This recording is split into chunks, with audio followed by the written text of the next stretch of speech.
Mais moi, quand je parle souvent à Eden Hazard, je prends l'exemple sur Ronny. Je lui dis, Ronaldinho était le meilleur joueur au monde ou le meilleur joueur de tous les temps. Parce qu'il était incroyablement fort. Mais seulement un joueur qui ne s'entraîne pas tous les jours, au bout d'un moment donné, ça paye cash. Ça paye. Tu peux être Ronaldinho, tu peux être Messi.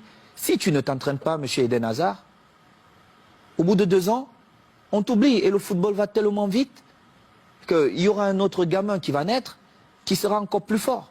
Et du coup, comment vous avez pris ce message quelques semaines plus tard, lorsque Guardiola qui arrive dit « Moi, Eto'o, Deco, Ronaldinho, c'est dehors ». Mais j'ai d'abord rappelé à Guardiola qui n'a jamais été un grand joueur. Il était un bon joueur. Et c'est vrai.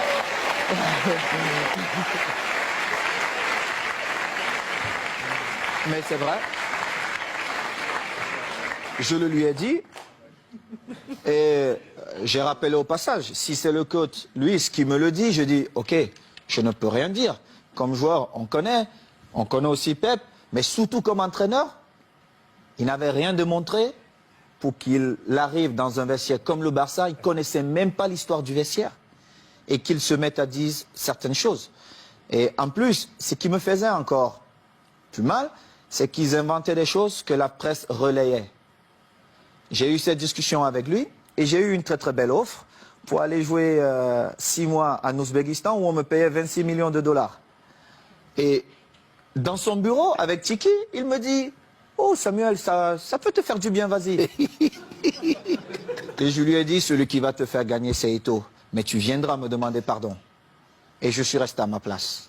J'ai continué à m'entraîner, nous sommes allés aux États-Unis et nous étions à Houston, dans le vestiaire. Il dit avant le match, ok, nous allons changer de dossard.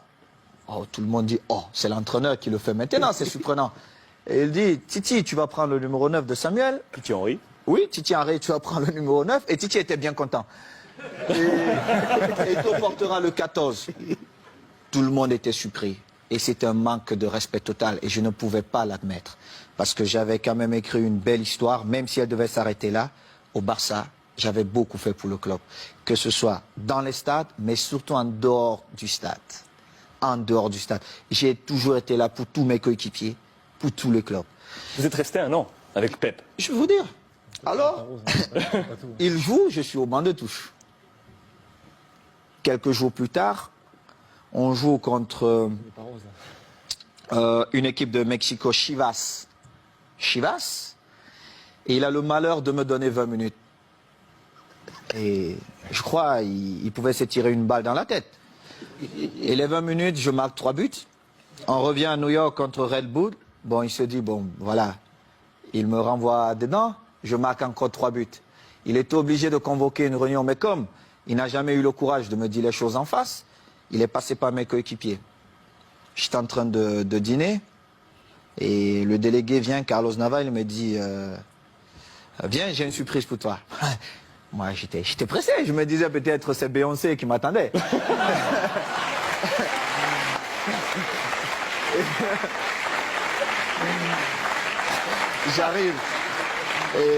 J'arrive dans cette suite et je vois Jorquera, Oleguer, non pas Oleguer, Puyol, Les jeunes du Barça.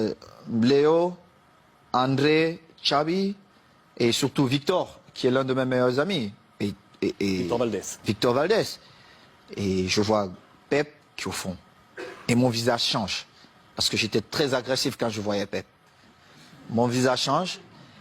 Il n'a pas parlé. Alors Makina, Xavi, il prend la parole, il me dit, bon négro, comme on te l'a toujours dit, on l'a manifesté, on veut que tu restes et il faut que tu trouves un terrain d'entente avec Pep. Et j'ai dit, moi je ne parle pas à Pep, il doit me présenter ses excuses. Parce qu'il m'a manqué le respect ouvertement à plusieurs reprises et je n'accepte pas ça. Moi, si vous ne me respectez pas, je ne vous respecte pas. C'est comme ça, la loi chez moi. J'ai souffert pour être là, je respecte tout le monde, mais si vous ne me respectez pas, je ne vous respecte pas. Mais alors là, je fais le double, ou voire même le triple que ce que vous avez fait. Et Pep, il parle un peu en catalan, tout ça, il trouve un peu des phrases difficiles. Et on commence la saison, j'ai parlé 2 fois à Pep. 2 fois. Une fois, c'est parce qu'il me demandait d'aller parler à Yaya Touré qui ne voulait rien savoir de lui. Et une autre fois, c'est parce qu'il voulait me donner des leçons, comment un attaquant devait bouger. Je lui ai dit, mais Pep, tu as été milieu de terrain, tu n'as pas été un grand attaquant. Moi, je marque mes buts comment? Ce mouvement ne devait pas se faire comme ça. Et en plus, on était à l'entraînement. Et moi, j'ai fait un jeu sans ballon pour créer un espace pour Messi qui venait. Et en plus, Léo marque. Il me dit non, non, non, non, il fallait faire. Je lui dis, mais toi, t'es pas normal, toi. En fin de saison, je marque, je crois, 35 buts. Et je marque le but qui nous permet de prendre l'avance face à Manchester à Rome. On se retrouve à... En finale de Ligue des Champions. Oui, en finale de Ligue des Champions. On se retrouve à la Corogne. Et à la Corogne, je marque 2 buts ce match. Et je devais partir jouer face au Togo avec les Lions. On a un dîner bien arrosé. Moi, je ne bois pas. Mais tout le monde s'est lâché un peu. Et il dit, oh, je vais porter un toast. Et puis voilà. Vraiment, il faut qu'on dise merci à Samuel parce que c'était une saison difficile pour lui. Mais il a montré le grand joueur qu'il est.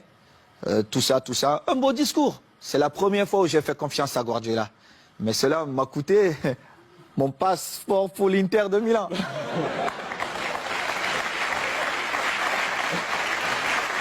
Et du coup, quand vous l'avez croisé ensuite à l'Inter, parce que vous l'avez croisé, on a une belle photo de vous en poignée de main. Regardez mon visage.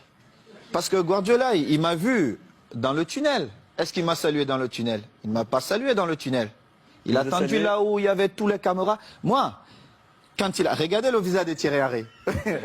Ça dit tout. Parce qu'ils ont vu la scène. On était tous dans le tunnel.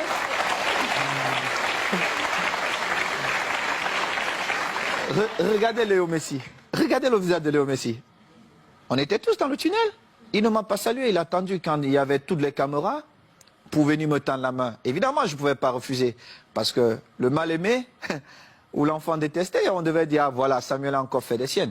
Mais seulement, les gens ne connaissent pas les dessous. Parce qu'il aurait bien pu me saluer dans le tunnel. Moi, j'ai eu des différences avec le code lors d'un match espagnol de Barcelone. Je ne sais pas si vous vous rappelez. À Majorque. Mais j'ai beaucoup d'estime pour le coach. Le football, oui, c'est ça. entraîneur de l'Espagnol. De l'Espagnol. Contre Majorque. Contre Majorque. Vous êtes c'était envoyé un difficile. petit peu. C'était difficile pour le code, mais moi, je devais défendre Majorque et j'ai fait mon boulot. Et c'était pareil. Donc, c'est une histoire comme ça. Mais bon, après, on s'est retrouvés, Pep et moi, on a fait la paix. Et je suis content, mais la vraie histoire, c'est celle-là. C'est que Pep, peut-être dans son envie de gagner, n'a pas respecté certaines choses dans le football. Et heureusement pour lui, j'ai marqué quand même 35 buts cette saison-là qui nous ont quand même permis de gagner. Chichi cette saison. Qui nous ont permis de gagner tous les titres qu'il a gagnés. Et il est bien content, parce que c'était ses premiers trophées. Saison où le Ballon d'Or arrive dans les mains de Léo Messi. Mérité. Vous êtes 10e de ce classement Ballon d'Or cette saison. Je ne regardais même pas ça, mais Léo l'a bien mérité. Bon.